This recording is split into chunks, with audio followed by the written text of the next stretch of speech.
আসসালামু আলাইকুম, স্বাগত জানাচ্ছি মিলেনিয়াম টিভি ইউএস এর সাপ্তাহিক বিনোদন সংবাদে। আপনাদের সাথে রয়েছি আমি শাকিরা নোভা। প্রায় ৫ শতাধিক চলচ্চিত্র বিষয়ক শিক্ষার্থী, শিক্ষক, নির্মাতা সহ সংশ্লিষ্টদের অংশগ্রহণে ঢাকায় অনুষ্ঠিত হয়েছে জাতীয় চলচ্চিত্র সম্মেলন। ফিল্ম স্টুডেন্টস অ্যাসোসিয়েশনের আয়োজনে এই সম্মেলনে অতিথি হিসেবে ছিলেন অন্তর্বর্তী সরকারের ৩ উপদেষ্টা। ঢাকা বিশ্ববিদ্যালয়ের নওয়াব আলী চৌধুরী সিনেট ভবনে এদিন বিকেল ৩টায় শুরু হয় জাতীয় চলচ্চিত্র সম্মেলন, চলে সন্ধ্যা ৭টা পর্যন্ত। সম্মেলনে প্রধান অতিথি ছিলেন তথ্য মন্ত্রণালয়ের উপদেষ্টা মোহাম্মদ নাহিদ ইসলাম। বিশেষ অতিথি হিসেবে ছিলেন সংস্কৃতি বিষয়ক উপদেষ্টা মোস্তফা সরওয়ার ফারুকী এবং অন্তর্বর্তী সরকারের আরেক উপদেষ্টা মাহফুজ আলম। এক সংবাদ বিজ্ঞপ্তিতে জানানো হয়, এবারের আয়োজনের প্রতিপাদ্য ঠিক করা হয়েছে সংস্কারে চলচ্চিত্র পরিবর্তনের দেশ। আয়োজকরা বলেছেন, বাংলাদেশের চলচ্চিত্রকে অন্যতম গণযোগাযোগ, বিনোদন, শিল্পচর্চা ও বাণিজ্যিক খাত হিসেবে গড়ে তুলতে কিছু দাবি বাস্তবায়নের রূপরেখা চূড়ান্ত করার লক্ষ্য ও উদ্দেশ্য নিয়ে এই সম্মেলনের আয়োজন করা হয়েছে। চলচ্চিত্র সংশ্লিষ্ট 10টি বিষয় উপস্থাপন করা হয় সম্মেলনে। সেগুলো হলো বাংলাদেশ চলচ্চিত্র সার্টিফিকেশন আইনের সংস্কার, বাংলাদেশ চলচ্চিত্র উন্নয়ন কর্পোরেশনের গঠন পরিবর্তন, cinema digital distribution, ticketing server ও বক্স অফিস, জাতীয় চলচ্চিত্র কেন্দ্র, টিকিট শেয়ার মানি, চলচ্চিত্র শিক্ষার প্রসার, গাজীপুর ফিল্ম সিটি, চলচ্চিত্র আমদানি রপ্তানি উন্মুক্তকরণ, অ্যান্টি পাইরেসি সেল গঠন এবং চলচ্চিত্রে সরকারি বিনিয়োগ। ঢালিউডের কিং খান শাকিব সিনেমায় তিনি থাকলে প্রযোজকেরা চোখ বন্ধ করে লগ্নি করার সাহস পান। তবে তার সিনেমাগুলো যখন দর্শক পায় না, তখন স্পষ্ট হয়ে ওঠে ঢালিউডে চলছে চরম সংকটের দিনকাল। ঈদে মুক্তি পাওয়া শাকিব অভিনীত তুফান সিনেমার পর একটি সিনেমাও আর দর্শক পায়নি প্রেক্ষাগৃহে। গত বছরের 17 জুন কোরবানি ঈদের সিনেমা হিসেবে বাংলাদেশের হলগুলোতে মুক্তি পায় তুফান। রায়হান রাফি পরিচালিত সিনেমাটিতে শাকিবের বিপরীতে দেখা গেছে বাংলাদেশের মাসুম রহমান, নাবিলা ও কলকাতার মিমি চক্রবর্তীকে। সিনেমাটি বেশ ধুমধাম করে টাকা কামিয়েছে দেশ বিদেশের বাজারে।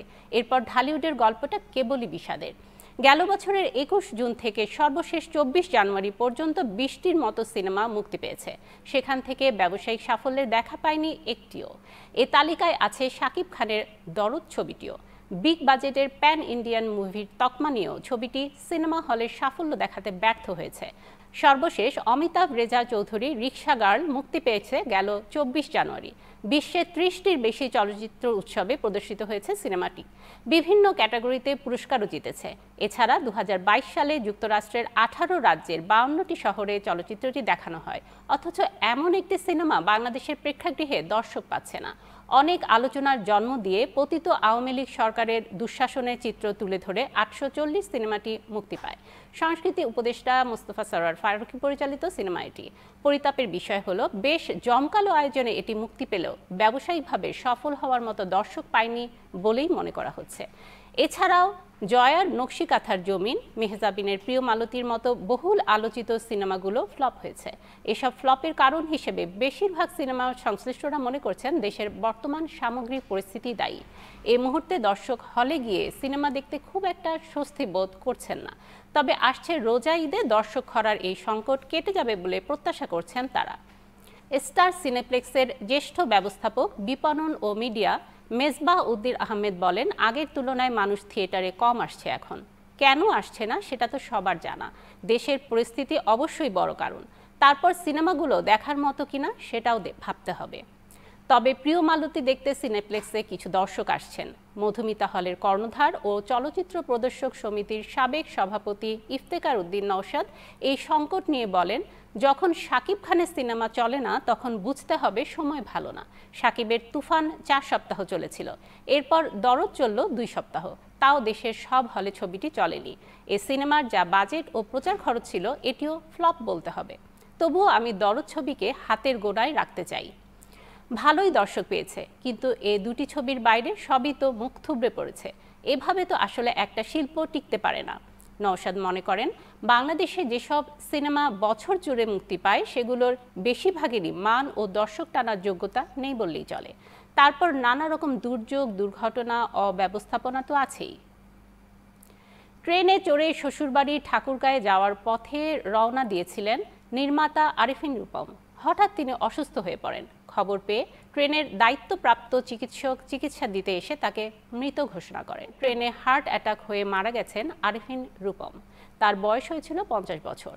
জানা যায় বেশ কিছুদিন ধরে হার্ট ও উচ্চ রক্তচাপের সমস্যায় ভুগছিলেন এই নির্মাতা। নিয়মিত চিকিৎসাও নিচ্ছিলেন তিনি। আরিফিন রূপমের পারিবারিক নাম ইফতেখারুল আরিফিন। 2000 সাল থেকে নিয়মিত নাটক ও বিজ্ঞাপন নির্মাতা হিসেবে কাজ শুরু করেন। পরিচালক হিসেবে মোশাররফ করিম, চঞ্চল চৌধুরী সহ বহু অভিনয়শিল্পী তার নাটকে অভিনয় করেছেন। আজকের দেবদাস, রঙ্গিলা বাউ সহ একাধিক নাটক নির্মাণ করে প্রশংসা পেয়েছেন তিনি। মৃত্যুর আগে তিনি 15 বছরের এক সন্তান ও স্ত্রী রেখে গেছেন। গতকালই এই নির্মাতাকে গ্রামের বাড়ি জয়পুরহাটে দাফন করা হয়েছে বলে জানান ফিরোজ খান। বলিউডের আলোচিত সমালোচিত নায়িকা ও নির্মাতা কঙ্গনা রানাউতের ইমার্জেন্সি সিনেমাটি নিয়ে ব্রিটেন ও বাংলাদেশে বেশ বিতর্ক হচ্ছে। কঙ্গনার ইমার্জেন্সি সিনেমাটি ভারতের সাবেক প্রধানমন্ত্রী ইন্দিরা গান্ধীর বায়োপিক। সিনেমাটির কাহিনী, নির্মাণ ও এর প্রযোজক কঙ্গনা রানাউত। এতে তিনি ইন্দিরা গান্ধীর চরিত্রে অভিনয় করেছেন। সিনেমাটিতে ভারতের সেই সময়কার ইমার্জেন্সি ছাড়াও ইন্দিরা গান্ধীর রাজনৈতিক জীবনের অনেক ঘটনা স্থান পেয়েছে। এর মধ্যে প্রধানমন্ত্রী হিসেবে শাসন আমলে ঘটে যাওয়া 1971 সালের যুদ্ধ কিংবা 1984 সালে স্বর্ণ মন্দিরে ভারতীয় সেনার অপারেশন ব্লু স্টারের বিষয়ও তুলে ধরা হয়েছে। মূলত সিনেমার এই ঘটনার কারণে আন্তর্জাতিক পর্যায়ে বিতর্কের সৃষ্টি হয়েছে। ভারতের ভেতরেও ইমার্জেন্সি সিনেমাটি নিয়ে নানান ধরনের রাজনৈতিক বিতর্ক হচ্ছে। ফলে সিনেমাটির মুক্তির সময় বারবার পরিবর্তন হয়েছে। বিবিসি সংবাদ সূত্রে জানা গেছে, ব্রিটেনের বিভিন্ন শিখ গোষ্ঠী দাবি করছে এই সিনেমা খালিস্তানি আন্দোলনের অন্যতম প্রধান নায়ক জার্নেল সিং ভিদ্রানওয়ালের মুখে এমন সংলাপ বসানো হয়েছে যা তিনি কখনোই বলেননি। ব্রিটেনের বিভিন্ন প্রেক্ষাগৃহে ইমার্জেন্সির প্রদর্শনের বিরুদ্ধে এই গোষ্ঠীগুলো তীব্র বিক্ষোভ দেখিয়েছে। অন্তত 2টি সিনেমা হল চেইন তাদের দাবির মুখে সিনেমাটি প্রত্যাহার করার সিদ্ধান্ত নিয়েছে। জানা গেছে, ব্রিটেনের একজন প্রভাবশালী এমপি এই সিদ্ধান্তের বিরোধিতা করেছেন। ভারত সরকারও আনুষ্ঠানিকভাবে বলেছেন যে এটি মত প্রকাশের স্বাধীনতার লঙ্ঘন। বাংলাদেশে এ সিনেমা নিয়ে বিতর্কের কারণও সিনেমায় বঙ্গবন্ধু শেখ মুজিবুর রহমানের মুখে কিছু বিতর্কিত সংলাপ। বাংলাদেশে যদিও ইমার্জেন্সি বাণিজ্যিকভাবে মুক্তি পায়নি, তারপরেও সিনেমায় শেখ মুজিবকে চিত্রায়িত করা হয়েছে এমন কিছু অংশের ক্লিপ ভাইরাল হয়েছে এবং সেখানেও অনেকেই তা নিয়ে তর্কে বিতর্কে মেতেছেন। বলিউড অভিনেতা সাইফ আলী খানের ওপর হামলার ঘটনায় নতুন এক মোড় নিয়েছে। পশ্চিমবঙ্গের নদিয়া থেকে পুলিশ গ্রেপ্তার করেছে এক নারীকে, যার সাথে মূল অভিযুক্ত শরীফুল ইসলাম শেহজাদের যোগাযোগ রয়েছে। ভারতীয় গণমাধ্যম জানায়, এই নারী বাংলাদেশের শরীফুলকে ভারতে অনুপ্রবেশ করতে সাহায্য করেছিলেন। ভারতীয় সংবাদ সংস্থা পিটিআই এর প্রতিবেদন অনুযায়ী গ্রেপ্তার হওয়া নারীর বাড়ি মুর্শিদাবাদের আন্দোলিয়া গ্রামে। পুলিশ সোমবার 27 জানুয়ারি নদিয়া জেলার বিভিন্ন এলাকায় তল্লাশি চালিয়ে তাকে চাপড়া অঞ্চল থেকে আটক করে। গত 16 জানুয়ারি মধ্যরাতে সাইফ আলী খান নিজ বাসভবনে এক অজ্ঞাত ব্যক্তির ছুরিকাঘাতে আহত হন। এরপর পুলিশ শরীফুল ইসলাম শেহজাদ নামে একজনকে গ্রেপ্তার করে। মুম্বাই পুলিশ দাবি করে শেহজাদ বাংলাদেশি নাগরিক। কয়েক মাস আগে বাংলাদেশ থেকে তিনি ভারতে অনুপ্রবেশ করেছেন। তবে শরীফুলের আইনজীবীরা সেই দাবি নাকচ করে দিয়ে বলেন, শরীফুল ইসলাম শেহজাদ দীর্ঘদিন ধরেই মুম্বাইয়ের বাসিন্দা। শুধু তাই নয়, সাইফের ওপর হামলার ঘটনায় গ্রেপ্তার হওয়া শরীফুলের বিষয়ে নানা সংশয় দেখা দিয়েছে। তার বাবা রুহুল আমিন ফকির দাবি করেছেন, ফুটেজে যে ব্যক্তির ছবি দেখা গেছে সেই ব্যক্তির সঙ্গে আটক শেহজাদের চেহারায় কোনো মিল নেই। তিনি আরও জানান, তার ছেলে সাধারণত চুল ছোট রাখে এবং ফুটেজে দেখা ব্যক্তির চুলের স্টাইল আলাদা। এছাড়া সিআইডি জানিয়েছে, শরীফুলের সাথে ঘটনাস্থলে পাওয়া আততায়ীর আঙ্গুলের ছাপের নমুনা মেলেনি, যা তদন্তকে আরও জটিল করে তুলেছে। দর্শক, মিলেনিয়াম টিভি ইউএস এর সাপ্তাহিক বিনোদন সংবাদের এই পর্যায়ে নিচ্ছি ছোট্ট একটি বিরতি, সঙ্গেই থাকুন।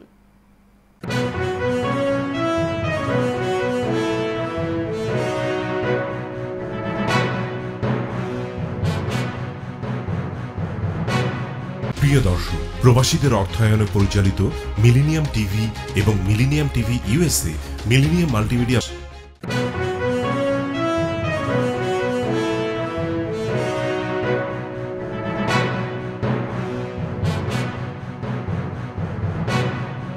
দর্শক, আবারও স্বাগতম মিলেনিয়াম টিভি ইউএস এর সাপ্তাহিক বিনোদন সংবাদে।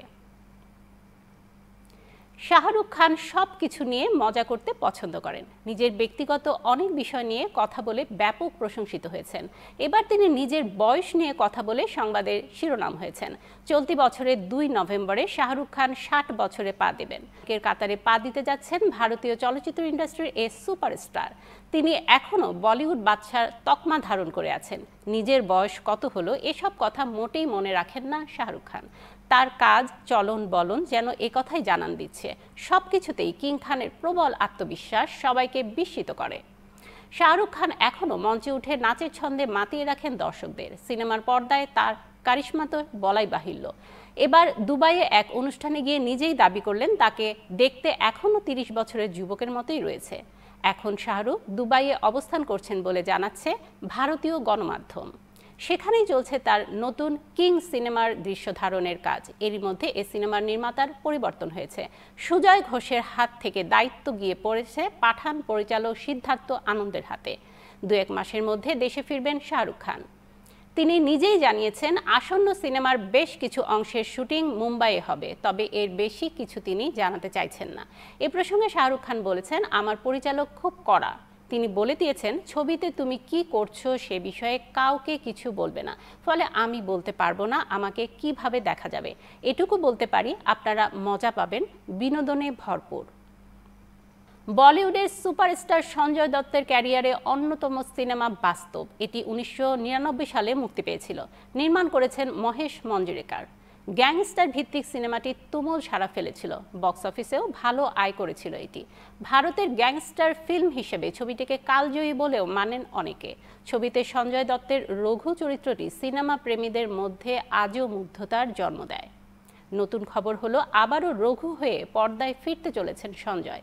২৬ বছর পর সঞ্জয়কে নিয়েই মহেশ মঞ্জরেকার বাস্তব ছবির সিকুয়েল নির্মাণ করার কথা জানিয়েছেন। তিনি ছবির নাম ঠিক রেখেছেন বাস্তব ২। বলিউডে বেশ সফল ও মজবুত একটি জুটি সঞ্জয় দত্ত এবং মহেশ মঞ্জরেকারের। এর আগে বাস্তব, কুরুক্ষেত্র, হাতিয়ার, পিতা, বিরুদ্ধ এবং বাহ লাইফ হতো আইসি সহ বেশ কিছু ছবিতে একসাথে কাজ করেছেন দুই নায়ক ও পরিচালক। আবারও তারা এক হতে চলেছেন তাদেরই সুপারহিট সিনেমার সিকুয়েলে। এক সূত্রের বরাতে পিঙ্ক ভিলা জানিয়েছেন মহেশ মঞ্জরেকার বাস্তব ২ ছবির জন্য এমন একটি গল্প তৈরি করেছেন যা বর্তমান প্রেক্ষাপটে রঘুকে তুলে ধরবে। সঞ্জয় দত্ত এই চরিত্রে ফিরে আসার জন্য খুবই উচ্ছ্বসিত বলেও জানান তিনি। দুজনের শিগগিরই বসবেন ছবিটি নিয়ে। সূত্রটি আরও জানিয়েছে এই চলচ্চিত্রটির প্রযোজক হবেন সুভাষ কালে। ২০২৫ সালের শেষের দিকে শুরু হতে পারে এর শুটিং। আরও জানা গেছে বাস্তব ছবির সিকুয়েলে সঞ্জয়ের সঙ্গে আরও একজন নায়ককে দেখা যাবে। তিনি এই প্রজন্মের প্রতিনিধিত্ব করবেন। তবে ছবিতে অভিনেত্রী হিসেবে কারা থাকছেন সে নিয়ে কিছু জানা যায়নি। হলিউডের জনপ্রিয় অভিনেত্রী জেনিফার অ্যানিস্টন। মার্কিন যুক্তরাষ্ট্রের সাবেক প্রেসিডেন্ট বারাক ওবামার সঙ্গে তার প্রেম রয়েছে বলে তথ্য ছড়িয়ে পড়েছে। সামাজিক যোগাযোগ মাধ্যমে এই সম্পর্ক নিয়ে নানা মতামত দেখা যাচ্ছে। তৈরি হয়েছে মিশ্র প্রতিক্রিয়াও। বলা হচ্ছে ওবামার সঙ্গে তার স্ত্রী মিশেল ওবামার দাম্পত্য জীবন ভালো যাচ্ছে না। জেনিফারের সঙ্গে সম্পর্কের গুঞ্জন মিশেলের পুরনো ক্ষতকে নতুন করে জাগিয়ে তুলছে। এমন অবস্থায় বিষয়টি নিয়ে মুখ খুলেছেন জেনিফার অ্যানিস্টন। তিনি জানান এ গুঞ্জন পুরোপুরি মিথ্যা। তার ক্যারিয়ারের অন্যতম অদ্ভুত গসিপ এটি। ৫৫ বছর বয়সী ফ্রেঞ্চ তারকা ওবামার সঙ্গে সম্পর্কে দাবিতে খবরগুলোকে প্রত্যাখ্যান করেছেন। তিনি প্রথমে ভেবেছেন চুপ থাকবেন, কিন্তু তার চুপ থাকার ফলে অনেকে আগুনে তেল ঢালছেন বলে মনে হচ্ছে তার। সেজন্য তিনি বিষয়টি নিয়ে কথা বলেছেন। সূত্র অনুযায়ী অ্যানিস্টন দাবি করেছেন যে তিনি ওবামাকে অল্প চেনেন। তাকে ঘিরে এই গুজব বিরক্তিকর। অ্যানিস্টনের ঘনিষ্ঠ এক সূত্র জানিয়েছে যে তিনি এই ধরনের গসিপকে অত্যন্ত অস্বস্তিকর এবং বিরক্তিকর বলে মনে করেছেন, কারণ এর আগেও তিনি এ ধরনের মিথ্যা খবরের শিকার হয়েছেন, যা ব্র্যাড পিটের সঙ্গে বিচ্ছেদে প্রভাব রেখেছিল। ২০১৯ সালে ইউক্রেনের রাষ্ট্রপতি হন ভলোদিমির জেলেনস্কি। এই দায়িত্ব নেয়ার আগে তিনি ছিলেন অভিনেতা, তবে পড়াশোনা করেছেন আইন নিয়ে। ১৯৭৮ সালের আজকের দিনে জন্মগ্রহণ করেছেন অভিনেতা থেকে রাষ্ট্রনেতা হওয়া এই যুবক। আজ তার ৪৮তম জন্মদিন। এই বয়সে একটা বিরাট যুদ্ধ সামাল দিতে হচ্ছে তাকে। জেলেনস্কি ছিলেন কৌতুক অভিনেতা, ইহুদি পরিবারের ছেলে। কিয়েভ ন্যাশনাল ইকোনমিক ইউনিভার্সিটি থেকে আইনে স্নাতক সম্পন্ন করেন তিনি, তবে আইনজীবী হওয়ার কোনো আগ্রহই ছিল না। ওসব কাঠখোট্টা পেশায় না গিয়ে ঢুকে পড়েন বিনোদন অঙ্গনে, হয়ে যান অভিনেতা। সেও কৌতুক অভিনেতা। মানুষকে হাসাতে পারা নাকি পৃথিবীর সবচেয়ে কঠিন কাজ। সেই কঠিন কাজটি দিয়ে শুরু করেছিলেন ক্যারিয়ার এবং সেখানে রীতিমতো খ্যাতি পেয়ে যান তিনি। কৌতুক অভিনেতা হওয়ার আগ্রহ ছিল বলে 17 বছর বয়সে কমেডি রিয়েলিটি শোয়ে নাম লেখান জেলনস্কি। পরে নিজেই একটি কমেডি দল গড়েন। 1998 থেকে 2003 কেভিএন নামের জাতীয় কৌতুক প্রতিযোগিতায় সর্বোচ্চবার বিজয়ী হয় তার দল কোয়ার্টার 95। 2015 সালে servant of the people TV series জেলনস্কিকে বিপুল পরিচিতি ও জনপ্রিয়তা এনে দেয়। এর আগে 2008 সালে পূর্ণদৈর্ঘ্য চলচ্চিত্র লাভ ইন দ্য বিগ সিটিতে অভিনয় করেন তিনি।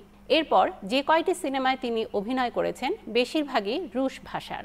ইউক্রেনীয় ভাষা তার প্রথম ছবি 2018 সালের আই ইউ হি শি, আর এটাই ছিল জেলনস্কি অভিনীত শেষ সিনেমা। 2014 সালে ইউক্রেনের রুশপন্থী প্রেসিডেন্ট ভিক্টর ইয়ানুকোভিচ ক্ষমতাচ্যুত হন। এরপর দেশটির রাজনীতিতে গুরুত্বপূর্ণ হয়ে ওঠেন জেলনস্কি। কোনো রকম অভিজ্ঞতা ছাড়াই প্রেসিডেন্ট নির্বাচনে দাঁড়িয়ে গিয়েছিলেন। 2018 সালের 31 ডিসেম্বর তিনি ইউক্রেনের প্রেসিডেন্ট নির্বাচনে প্রতিদ্বন্দ্বিতা করেন এবং বিপুল ভোটে জয়লাভ করেন। বিশ্বজুড়ে তুমুল জনপ্রিয় অভিনেতা জ্যাকি চ্যান। সর্বশেষ তিনি যুক্ত হয়েছেন অ্যাকশন ঘরানার দ্য শ্যাডোজ এজ ছবিতে। এরই মধ্যে ছবিটির মূল দৃশ্যগুলোর শুটিং শেষ হয়েছে। চীনের পরিচালক ল্যারি ইয়াং ছবিটি পরিচালনা করেছেন। গেল বছরের অক্টোবর থেকে ম্যাকাওতে শুটিং শুরু হয়েছিল। দ্য শ্যাডোজ এজ জ্যাকি চ্যান এবং ল্যারি ইয়াং জুটির দ্বিতীয় সিনেমা। এর আগে তারা রাইড ওয়ান সিনেমাতে একসাথে কাজ করেছিলেন। সেই ছবিটি 30টিরও বেশি দেশে মুক্তি পেয়ে ভালো ব্যবসা করেছিল। ছবিটি 2022 সাল থেকে জাপানের সর্বোচ্চ আয় করা চীনা সিনেমা হিসেবে পরিচিত। 2023 সালে এটি মালয়েশিয়ায় শীর্ষ 3টি সর্বোচ্চ আয় করা চীনা সিনেমার মধ্যে ছিল। এবার তারা নতুন সাফল্যের হাতছানি দিচ্ছেন নতুন প্রকল্পে। প্রকাশ হয়েছে সেই ছবিটির ফার্স্ট লুক। সেটি নজর কেড়েছে চ্যানের ভক্তদের। জানা গেছে দ্য শ্যাডোজ এজ ছবিতে জ্যাকি চ্যান ম্যাকাও পুলিশের সার্ভিসের একজন অবসরপ্রাপ্ত সুরক্ষা বিশেষজ্ঞের চরিত্রে অভিনয় করবেন। তিনি এক শীর্ষস্থানীয় ডিটেকটিভ দলের সঙ্গে যোগ দেন। তাদের উদ্দেশ্য একটি চতুর চোর দলের বিরুদ্ধে লড়াই করা। এ ছবিতে দেখা যাবে অভিনব সব আইডিয়ায় গোয়েন্দাগিরি, থাকবে অ্যাকশনের ছড়াছড়ি। এই ছবিতে আরও অভিনয় করছেন ঝাং জিফেং, সি শা এবং 17 গ্রুপের চাইনিজ সদস্য ওয়েন জুনহুই। এছাড়াও জ্যাকি চ্যান তার দীর্ঘদিনের সহকর্মী টনি লিউং কাফাইয়ের সাথে প্রায় 2 দশক পর পুনরায় কাজ করছেন এই ছবির হাত ধরে। অ্যাকশন আর কমেডিতে ভরপুর সিনেমাটি দর্শককে বিনোদিত করবে, এই প্রত্যাশায় উচ্ছ্বসিত জ্যাকি চ্যান। ছবিটি চলতি বছরেই বিশ্বজুড়ে মুক্তি পাবে। এই ছিল মিলেনিয়াম টিভি ইউএসএর সাপ্তাহিক বিনোদন সংবাদে। যে কোনো খবর পেতে লগ ইন করুন আমাদের সামাজিক যোগাযোগের সাইট facebook.com/millenniumtvusa এবং youtube.com/officialmillenniumtv। এছাড়াও যে কোনো খবরের সর্বশেষ আপডেট জানতে ভিজিট করুন আমাদের নিয়মিত ওয়েবসাইট www.millenniumtv.org, www.millenniumtvusa.com। প্রিয় দর্শক, মিলেনিয়াম টিভি দেখুন সকল অ্যান্ড্রয়েড ফোনে, iOS ও Apple TV, Amazon Fire TV, Roku TV এবং সকল স্মার্ট টিভিতে। আপনারা যে যেখানে থাকুন ভালো থাকুন, সুস্থ থাকুন, মিলেনিয়াম টিভির সাথেই থাকুন। আল্লাহ হাফেজ।